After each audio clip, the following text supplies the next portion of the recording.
নমস্কাৰ বন্ধুসকল BA MA MCOM BSc MSc BCom আজিৰ দিনত এই ডিগ্ৰী কেইটাৰ কিবা মূল্য আছে জানো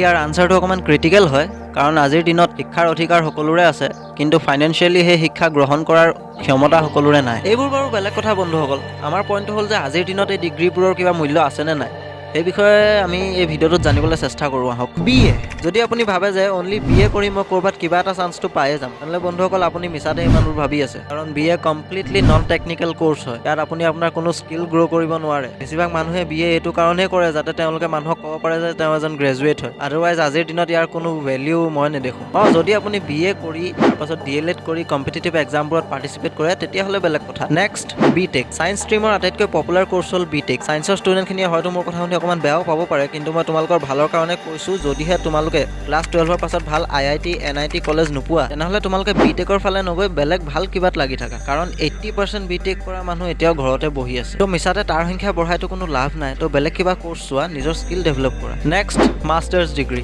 MA MCOM MSc এই পোষ্ট গ্ৰেজুৱেশ্যন ডিগ্ৰী কেইটাৰনো মই কি প্ৰশংসা কৰিম কোনোবা এটা যুগত আছিলে হ'বলা ইহঁতৰ ভেলিউ কিন্তু আজিৰ যুগত মইতো এই ডিগ্ৰী কেইটাৰ কোনো ইম্পৰ্টেঞ্চ নেদেখোঁ বেছিভাগ ইউনিভাৰ্চিটিয়ে নিজৰ মাষ্টাৰ্ছ ডিগ্ৰী কোৰ্ছবোৰৰ চিলেবাছবোৰ আপডেটেই নকৰে সেই ব্ৰিটিছৰ দিনত এইবোৰ ডিগ্ৰী দি মানুহে জব পাইছিলে চাগে কিন্তু আজিৰ দিনততো নাপায় এই মাষ্টাৰ্ছ ডিগ্ৰী কেইটা আগতে ৰিচাৰ্চ ফিল্ডত যোৱাত নাইবা টিচাৰ হোৱাত হেল্প কৰিছিলে কিন্তু আজিৰ দিনত কম্পিটিশ্যন ইমানেই বাঢ়ি গ'ল যে যদি আপুনি টিচাৰ হ'ব বিচাৰে তেন্তে আপোনাৰ DLED বা BEd কৰিব লাগিব আৰু যদি আপুনি প্ৰফেচাৰ হ'ব বিচাৰে তেন্তে আপুনি MA MCOM MSc কৰিলে নহ'ব কলেজত প্ৰফেচাৰ হ'বলৈ হ'লে আপুনি PhD কৰিব লাগিব আজিৰ দিনত তেনেহ'লে এই ডিগ্ৰীবোৰৰ ভেলিউনো ক'ত থাকিল বন্ধুসকল যদি আপুনি কোনোবা ৰেপিউটেড ইউনিভাৰ্চিটিৰ পৰা পাছ কৰি আহিছে তেন্তে বেলেগ কথা তেনেহ'লে আপুনি পায়ো যাব পাৰে আজিকালি এনেকুৱা হৈ গৈছে বন্ধুসকল যে আপুনি ডিগ্ৰী ল'বলৈ গ'লেহে আপোনাক ডিগ্ৰীৰ প্ৰয়োজন জবৰ কাৰণে নহয় next BCA bachelor of computer application এই কোৰ্ছটোৰ প্ৰব্লেম সেই একেই ইউনিভাৰ্চিটিবোৰত বহুত বছৰৰ পৰা এই কোৰ্ছটোৰ চিলেবাছবোৰ চেঞ্জেই কৰা হোৱা নাই আৰু মানুহেতো ভাবে চাগে BCAত বহুত কিবা কিবি শিকাই চাগে কিন্তু নহয় basic computer application database structure computer language এই বেছিকবোৰেই শিকায় আৰু সঁচা ক'বলৈ গ'লে এই সকলোবোৰ আপুনি ফ্ৰীকৈ ইণ্টাৰনেটতে শিকিব পাৰিব তাৰ পিছত যদি আপোনালোকে ভাবে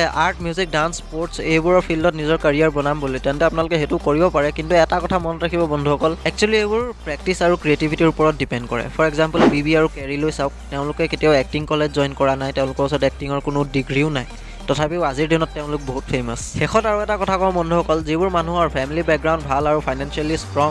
তেওঁলোকৰ কোৱালিফিকেশ্যন ভাল নহ'লেও তেওঁলোকৰ বাবে এটা জব এচিভ কৰাটো বহুত সহজ এই কথাষাৰ যোনে বুজি পাইছে যোনে বুজি নাই পোৱা অকণমান ভাবি চিন্তি লওক কি কৈছোঁ চ' ভিডিঅ'টো ভাল লাগিলে এটা লাইক কৰি চেনেলটো ছাবস্ক্ৰাইব কৰি দিব I will see you guys in the next video' I hope you guys enjoyed it